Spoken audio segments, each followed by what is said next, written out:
Manquons cruellement, dû à nos propres manquements et déficiences, de baraka dans notre vie. Barakatullah, la bénédiction d'Allah subhanahu wa ta'ala. Il y a presque plus, ou peu, ou très peu de baraka, à tel point où ce n'est pas une personne, ou deux, ce n'est pas Foulan ou Allan simplement, ce n'est pas Mohammed ou Karim simplement qui se plaignent du fait que le temps passe vite. Du fait qu'ils se plaignent que, bien qu'ils travaillent, du matin jusqu'au soir, à la fin du mois, peut-être quelquefois il se retrouve à découvert, même s'il a un bon salaire. Peut-être ils se plaignent ici de douleurs physiques de jour comme de nuit. Pourtant, ici, ils font du sport, ils ont des activités sportives. Peut-être que, tout simplement, ils ne cessent de se plaindre. Mais peut-être qu'on s'est posé les mauvaises questions. Au lieu de se dire, c'est peut-être parce que je fais pas assez de sport, peut-être que c'est parce que je dors pas assez, peut-être c'est parce que je travaille pas assez, donc je gagne pas assez, peut-être qu'il fallait se dire, peut-être que j'ai un manque de bénédiction, de baraka divine dans mon argent, dans ma santé, dans mon temps, dans ma famille, dans mes enfants, dans la vie de tous les jours, dans ma vie. C'est ce qui fait que les bienfaits ne perdurent pas, les bienfaits n'augmentent pas. Pourquoi? Parce qu'on est privé de baraka. Mais il faut bien comprendre qu'est-ce que le baraka. La baraka, c'est ce qu'on peut traduire en général par la bénédiction. Mais le sens du terme el baraka, c'est az-ziyada, c'est l'ajout, c'est l'augmentation et la stabilité. C'est ça son sens. C'est-à-dire quand Dieu bénit ton argent, eh bien il y aura une certaine stabilité dans la quantité d'argent que tu as. Et plus que cela, une augmentation. En d'autres termes, eh bien, avec le peu d'argent que tu auras, tu pourras faire plein de choses. Avec le peu d'argent que tu as, eh bien, dans tous les cas, tu le ressentiras, tu sentiras. Tu pourras faire plein de choses avec cet argent-là. On dit que c'est de l'argent qui est béni parce qu'il a une source licite, parce que tu as cherché à acquérir cet argent de manière halal, licite. Et à côté, tu as des actions qui satisfont et qui ont satisfait ton Seigneur Tabaraka wa Ta'ala, qui a fait que Dieu a béni ton argent. Donc, comment avoir cette baraka? Eh bien, il y a plusieurs moyens d'avoir cette baraka. Afin de ne plus faire partie de ces personnages, comme je vous ai dit, qui ne cessent de se plaindre parce qu'ils ne ressentent rien. En fait, dans tout ce qu'ils font, il n'y a plus de goût, il n'y a plus de plaisir. Ça ne dure pas. Il n'y a pas de stabilité et il n'y a pas d'augmentation. C'est comme s'il y avait des trous dans ses poches. Tous les projets qu'il entreprend, ça n'aboutit pas. Il n'y a pas de baraka. Comment atteindre la baraka de façon très résumée et de manière très rapide, Inch'Allah ta'ala? La première des choses est l'invocation. Demandez à Allah subhanahu wa ta'ala, car c'est Dieu. C'est une bénédiction divine. C'est Dieu qui accorde le baraka. Dans ta santé, dans ta vie, dans ta famille, dans tes projets. Tu as besoin de baraka. C'est le tampon de réussite. C'est l'agrément. Wallah, tes projets, ils iront pas loin. Vous avez des gens qui sont dans l'illicite quelquefois. Ils ont beaucoup d'argent, tu dis celui-là. Mais t'entends 2 ans après, il est où? Soit il a eu un accident malheureusement, soit il est mort, soit il est en prison. Pas de baraka, ça dure pas. Non. El baraka, c'est quoi? La stabilité. Ça dure dans le temps. Et az-ziyada, l'augmentation. Eh bien ici, ad-du'a, demande à Allah subhanahu wa ta'ala de te bénir.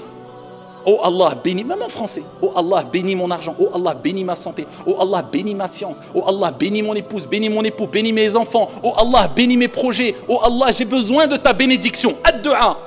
Car le prophète Mohammed sallallahu alayhi wa sallam lui-même, il disait Allahumma barik li fima a'tayt. Oh Allah, bénis ce que tu m'as accordé. Donc si le prophète disait cela, qui lui-même, le prophète al-Rasoul Mubarak, le prophète il est béni, même sa main était bénie, sa sueur était bénie. Le prophète alayhi salatu wa sallam, ce qui touchait quelquefois, eh bien c'était ici une bénédiction. Et Isa alayhi salam, Jésus lui-même, il dit, regardez, wa ja'alani, et Allah a fait de moi une personne Mubarak, béni où que je sois. Donc demande à Allah Azza wa Jal de faire de toi une cause de bénédiction. C'est quoi une cause de bénédiction? Les gens bénis, ce sont des gens qui sont utiles. Où qu'ils aillent, subhanallah, il y a quelque chose. C'est pour ça qu'il faut fréquenter les gens bénis. C'est-à-dire les gens pieux, les gens qui aiment Dieu, les gens qui... C'est bien de les fréquenter beaucoup. Parce que quand tu es à côté d'une personne qui est bénie, qui a beaucoup de baraka, eh bien, ça peut se répercuter sur toi la baraka. Comme quand tu fréquentes une personne mauvaise, quand il lui arrive un problème, eh bien, t'es mêlé dedans aussi. Donc regarde qui tu fréquentes. Eh bien, ici, demande à Allah subhanahu wa ta'ala, ici de te bénir. Parmi les choses, le Coran, car Allah Azza wa Jalla a dit Kitabun anzalnahu mubarak. C'est un livre qu'on a descendu qui est béni. Donc ici, c'est une source de bénédiction, c'est-à-dire une source de bénédiction. Eh bien, en lisant le Coran, tu vas acquérir une bénédiction.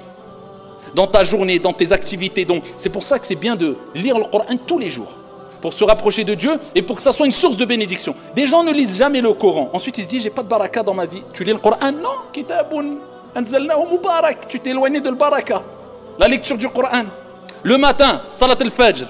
Si tu ne pries pas salat al-fajr à l'heure, si tu ne commences pas ta journée avec Bismillah, au nom d'Allah. Ici c'est une image. As-salah. En mentionnant le nom d'Allah, comment veux-tu avoir la bénédiction d'Allah subhanahu wa ta'ala dans ta journée? Alors que le prophète alayhi salatu wassalam, regardez ce qu'il dit dans le Sahih.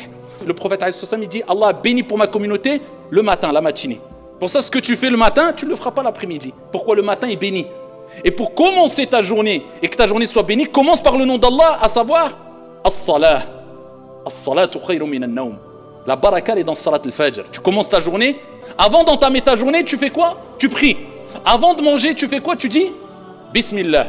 Avant d'entreprendre une chose, eh bien, cette chose doit être précédée par le nom d'Allah, par une ibadah, pour que ta journée, pour que ta nourriture, pour que ton projet soit béni.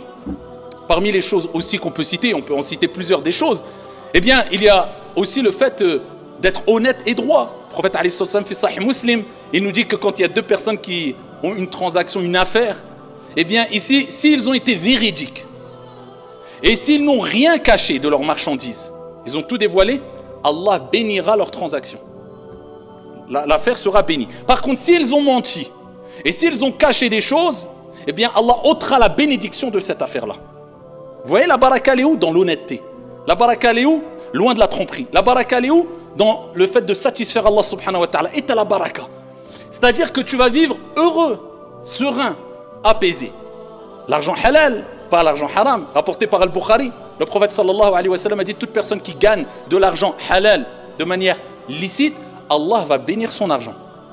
Et toute personne qui gagnera son argent de manière haram, illicite, Allah ôtera la bénédiction. Et il sera comment? Regardez l'image qu'a donné le prophète alayhi salatu wa sallam. Il dit celui qui gagne de l'argent illicite, il ne sera jamais rassasié. Comme celui qui mange sans être rassasié.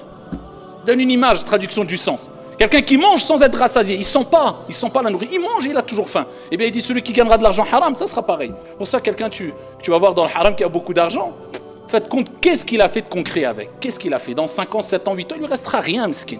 Même ça sera une source de malheur pour lui. Donc la baraka, elle se trouve aussi dans l'argent halal. Et d'en mettre dans ta vie comme priorité la religion. La religion n'est pas une option. La religion est une conviction. La religion est ma priorité. Et ensuite, le reste, toutes les activités mondaines, professionnelles, c'est bon, c'est important, et il faut que je consacre du temps, mais la priorité, c'est ma religion. Quand tu fais devancer pour Dieu ce que Dieu aime le plus, Dieu fera devancer pour toi ce qui est le meilleur pour toi en bénissant ton travail, tes activités et ta religion et ta vie d'ici-bas et de l'au-delà.